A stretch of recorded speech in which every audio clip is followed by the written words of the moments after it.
భువనేశ్వర్ గారు ఏంటి సార్ ప్రతి సంవత్సరం వెళ్తారంట కానీ బట్ అలాగే ఈ సంవత్సరం కూడా వెళ్ళి ప్రజా దర్బారు వినతులు తీసుకోవటం ఇవన్నీ ఆల్మోస్ట్ సీఎం వారి హోదాలో అవన్నీ పరిష్కారం చేయగలుగుతారా రామ్నాథ్ గారు?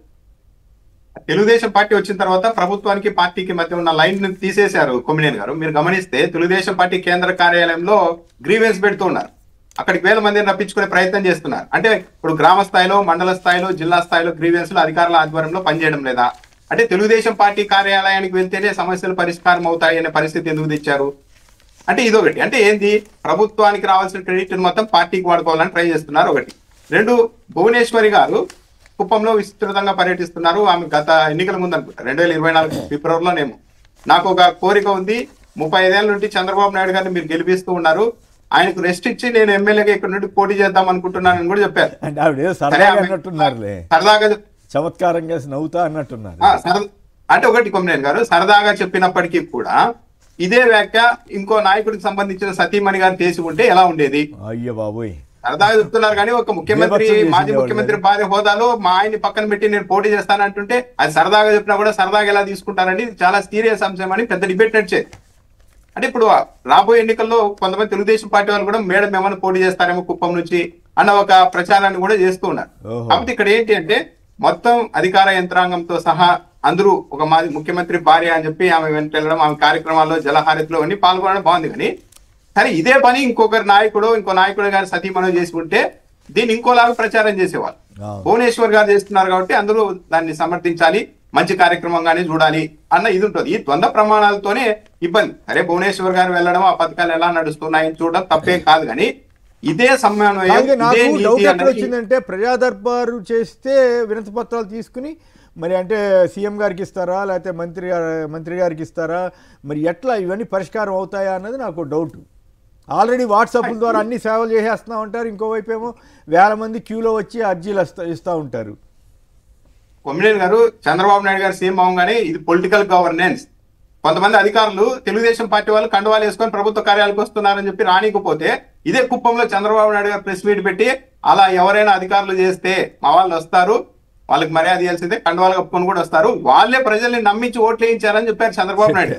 మీరు నమ్మించారు కదా, గత ఎన్నికల్లో వీళ్ళే మా ప్రజల్ని నమ్మించి మా పార్టీ తరఫున ఓట్లు వేశారు కాబట్టి మా కార్యకర్తలు నాయకులు వస్తారు, మీరు ఉండాల్సిందే అన్నారు. అంటే ఎక్కడ కూడా ఇప్పుడు పార్టీ తెలుగుదేశం పార్టీకి ప్రభుత్వానికి ఎక్కడ తేడా అన్నది లేకుండా పోయింది, కలిపేశారు. పార్టీ కార్యాలయంలో గ్రీవెన్స్ పెట్టడమే విచిత్రం. సరే ఇది ఎప్పటి నుండి ఉందంటే ఎప్పటి నుండి లేదు, అధికారంలోకి వచ్చిన తర్వాతే పెట్టారు. అంటే తెలుగుదేశం పార్టీ అధికార యంత్రాంగాన్ని మొత్తం తన రాజకీయ ప్రయోజనాల కోసం దుర్వినియోగం చేస్తోంది అనేది చాలా స్పష్టంగానే అర్థమవుతోంది కొమ్మినేని గారు. రైట్. ఇతనికి రోజుల్లో కూడా పార్టీ ఆఫీస్కి చంద్రబాబు గారు రావటం, జనం వచ్చి అక్కడ వినతులు తీసుకోవటం ఇవన్నీ జరుగుతూ ఉండే. కానీ ఇప్పుడు దాన్ని ఇంకా మరింత రెగ్యులరైజ్డ్గా చేసే ప్రయత్నం జరుగుతున్నట్టు. భువనేశ్వర్ గారి టూర్ని మీరు ఎట్లా చూస్తారు? సరే భువనేశ్వర్ తప్పు కాదు, అర్జీలు తీసుకోవడం తప్పు కాదు, కానీ బట్ అధికారిక హోదా కదా, అది అధికారిక దుర్వినియోగంగా మనం చూడాలి సార్. ఎందుకు అధికార దుర్వినియోగం అంటే నేను ఇప్పుడు మీరు ఇందాక వేసిన వీడియో చూస్తే ఇది ఆమె బస్సులో ప్రయాణిస్తున్నట్టుగా వేశారు.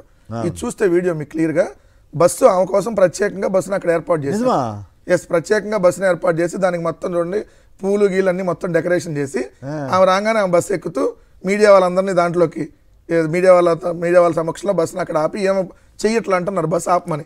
అంటే జనరల్ బస్సు కాదు, కాదు కదా, రొటీన్కి వెళ్ళే బస్సు కాదు. మీరు చూస్తే అక్కడ అర్థమైంది, రొటీన్గా వెళ్ళే బస్సుకి సార్ పూలను డెకరేషన్లు బెటర్ కదా, అక్కడే మీకు అర్థం అవుతుంది కదా. ఇదేంటంటే పబ్లిసిటీ కార్యక్రమంగా మనం చూడాలి. రెండోది చంద్రబాబు నాయుడు గారి భార్య హోదాలో ఏంటంటే ఒక ఎమ్మెల్యే అక్కడ ఎమ్మెల్యే భార్య హోదాలో నిజంగా ఎవరైనా వచ్చి వినతులు ఇస్తే తీసుకోవడంలో తప్పులేదు. కానీ ప్రత్యేకంగా దానికి ఒక టూర్ ఇచ్చి ప్రజా దర్బార్ అదే సార్ ప్రత్యేకంగా ఒక టూర్ ఒక షెడ్యూల్ ఇచ్చి ఇందాక రామ్నాథ్ గారు అన్నప్పుడు ప్రభుత్వ ఆఫీసుల దగ్గర ప్రజలు వెళ్ళాలి, పార్టీ ఆఫీసుల దగ్గరికి వెళ్ళకూడదు. అంటే ఇక్కడ పొలిటికల్ గవర్నెన్స్ నడుస్తుంది తప్ప ప్రజల గవర్నెన్స్ నడవచ్చు. ప్రభుత్వ గవర్నెన్స్ కదా నడవాల్సింది. ఏంటి ప్రభుత్వానికి సంబంధించినటువంటి పాలన నడవాలి, రాజకీయ పార్టీల పాలన కాదు కదా నడవాల్సింది. ఇప్పుడు మీరు ఎవరినప్పుడు సపోజ్ లోకేష్ దగ్గరకు వచ్చి వింతపత్రం ఎక్కడ ఇవ్వాలి సార్, ఆయనకు సంబంధించినటువంటి సచివాలయంలో ఆయన ఆఫీస్ దగ్గర ఇవ్వాలి. అంటే అట్లనే కాదు, దగ్గర కూడా ఇవ్వచ్చు, తప్పేం కాదు. కానీ దాని ప్రత్యేకంగా వాళ్ళు సెల్ పెట్టారు, పెట్టి పలానా రోజు తెలుగుదేశం పార్టీ ఆఫీస్లో పలానా మంత్రి ఉంటాడు, పలానా రోజు పలానా మంత్రి ఉంటాడు, మీరు పలానా ఆఫీస్కి రండి, లేదంటే పలానా జనసేన మంత్రి పలానా దగ్గర అందుబాటులో ఉంటాడు, పలానా ఆఫీస్కి రండి. ఇది కాదు కదా. జగన్మోహన్ రెడ్డి గారు ఉన్నప్పుడు ఏంటి, వాలంటీర్ వ్యవస్థ, సచివాలయ వ్యవస్థ, 543 సేవలు ప్రజలకి ఆ గ్రామంలో ఉన్న ప్రభుత్వ భవనం దగ్గర అందుబాటులో ఉండే. ఇప్పుడు సచివాలయాల దగ్గర అందుబాటులో లేదనే కదా దానికి అర్థం. సచివాలయ వ్యవస్థను మీరు నిర్వీర్యం చేశారంటానికి ఇప్పుడు మన లోకేష్ 4 గంటల్లో 4000 అర్జీలు తీసుకున్నాడు, రోబో 3 కంటే వేగంగా తీసుకున్నాడు. ఇవన్నీ మీరు చెప్తున్నారంటే ఏంటి? అక్కడ ప్రజలందరూ మీ ఆఫీసుల చుట్టూ క్యూలు కడుతున్నారంటే లక్షలాది సమస్యలు ఈ రాష్ట్రంలో పెండింగ్ లో ఉన్నాయి. ప్రజలకు ఈరోజు పెన్షన్ కూడా అందట్లేదు సార్. వికలాంగులు, దివ్యాంగులు, సారీ సబ్జెక్ట్తో కరెక్ట్, దివ్యాంగులు వెళ్ళి పెన్షన్ల కోసం తెలుగుదేశం పార్టీ ఆఫీస్ దగ్గరికి వెళ్తున్నారంటే ఏంటి? అంతకుముందు పెన్షన్ కావాలంటే ఎక్కడికి వెళ్ళేవాళ్ళు? వాలంటీర్ ఇంటికి వచ్చేవాడు. సరే, ఒక వాలంటీర్ రావాలి, వాళ్ళు ఎక్కడికి వెళ్ళేవాళ్ళు? సచివాలయం దగ్గరికి వెళ్ళారంటే అదే గ్రామంలోకి వెళ్ళేవాళ్ళు. ఈరోజు గ్రామం దాటి రాష్ట్ర రాజధానికి రావాలి, అక్కడికి వచ్చి మా ఆఫీసుల దగ్గర మీరు క్యూల కోసం వెయిట్ చేస్తానంటే ఏంటి? ఎంఆర్ఓ వ్యవస్థ నిర్వీర్యం అయిపోయినట్టు, ఎండి వ్యవస్థ నిర్వీర్యం అయినట్టు, కలెక్టర్ వ్యవస్థ పనిచేయనట్టు, డైరెక్ట్గా నేరుగా పొలిటికల్ వ్యవస్థ దగ్గరికి వెళ్ళాలనేటటువంటిది క్లియర్గా కనపడుతుంది కదా. అదే ఇందాక ఇదే భువనేశ్వర్ గారి ప్లేస్లో ఇంకొకళ్ళు ఉంటే, చంద్రబాబు నాయుడు గారు ప్లేస్లో నేను పోటీ చేస్తాను, ఆయన పని అయిపోయింది అన్నట్టుగా మాట్లాడితే, అమ్మో ఈయన వేస్ట్ అని చెప్పేశారు, వాళ్ళ భార్య వచ్చేసింది, వాళ్ళ ఆయన వేస్ట్ అని ఆమె చెప్పేసింది, ఇంకా ఆయనేమో నాయకుడు, ఇట్లా కూడా ప్రచారం చేసేవాళ్ళు. కానీ మేము ఎక్కడ అంటే మేము ఖచ్చితంగా గౌరవిస్తాం, దాంట్లో ఏం లేదు. ఆవిడ ప్రజా జీవితంలో రావడం కూడా తప్పేం తప్పే. కాకపోతే నాకు వచ్చిన డౌట్ ఏంటంటే ప్రజా దర్బార్ ఇటువంటి చేసినప్పుడు ఆ వినతి పత్రాలు ఆవిడకి ఇస్తే ఎవరైనా ఇప్పుడు మహిళలు ఎవరైనా రాజకీయాల్లో రావటాన్ని ఖచ్చితంగా స్వాగతిస్తాం, దాంట్లో నో డౌట్. సో దాన్ని ఇప్పుడు రేపు పొద్దున పొరపాటు ఇప్పుడు దేవాంష్తో కూడా ఏమైనా అర్జీలు స్వీకరిస్తారేమో, అది భవిష్యత్తులో జరిగిద్దో తెలియదు. ఎందుకంటే ఇప్పుడు భువనేశ్వర్ గారితో అర్జీలు స్వీకరిస్తున్నప్పుడు రేపు పొద్దున దేవాంష్తో స్వీకరించడం ఏముంది? సో ఈ పబ్లిసిటీ అట్లా ఆపి ప్రజలకు వెళ్ళడానికి ముందుగా 5 లక్షల కోట్ల స్కామ్ హిల్టన్ పేరిట సీఎం రేవంత్ దేశ చరిత్రలోనే అతిపెద్ద కుంభకోణానికి పాల్పడుతున్నారు. బీఆర్ఎస్ వర్కింగ్ ప్రెసిడెంట్ కేటీఆర్ ఆరోపణ. పారిశ్రమలకు సంబంధించినటువంటి 9,292 ఎకరాల భూమిని క్రమబద్ధీకరిస్తేందుకు 30% రేటుకే ఇచ్చేసేందుకు రిజిస్ట్రేషన్ వాల్యూలు రెగ్యులేషన్ చేస్తున్నారన్న దాని మీద ఈయన ఆరోపిస్తే, హిల్డప్పై కేటీఆర్ పచ్చి అబద్ధాలు ఆడుతున్నారని మంత్రి శ్రీధర్ బాబు గారు ఎదురు విమర్శ చేశారు. హిల్టన్ ద్వారా 5,000 కోట్ల, హిల్డప్ ద్వారా 5,000 కోట్ల ఆదాయం వస్తుందని కూడా ఆయన చెబుతున్నారు. మీరేమైనా కామెంట్ చేస్తారా సంక్షిప్తంగా దీని మీద రామనాథ్ గారు? కొమ్మినేని గారు, ఇప్పుడు 9,292 ఎకరాలకు సంబంధించిన దీంట్లో హిల్టప్ లో 5 లక్షల కోట్ల కుంభకోణం, 50,000 కోట్ల రూపాయలు కమిషన్ల రూపంలో రేవంత్ రెడ్డి తీసుకోవడానికి ఆయన మనుషులంతా రెడీ అయ్యారన్నది కేటీఆర్ గారి ఆరోపణ. వీళ్ళు చేస్తున్నది ఏంటి? లేదు, మీ హయాంలోనే, బీఆర్ఎస్ హయాంలోనే ఈ ఫ్రీ హోల్డ్ హక్కులన్నీ ఇచ్చారు, మేము జస్ట్ భూమి వినియోగ మార్పిడికి మాత్రం మేము అవకాశం ఇస్తున్నామని వీళ్ళు చెప్తున్నారు. అయితే శ్రీధర్ బాబు గారు హఠాత్తుగా ఏపీ ప్రస్తావన ఇచ్చారు డైరెక్ట్ గా.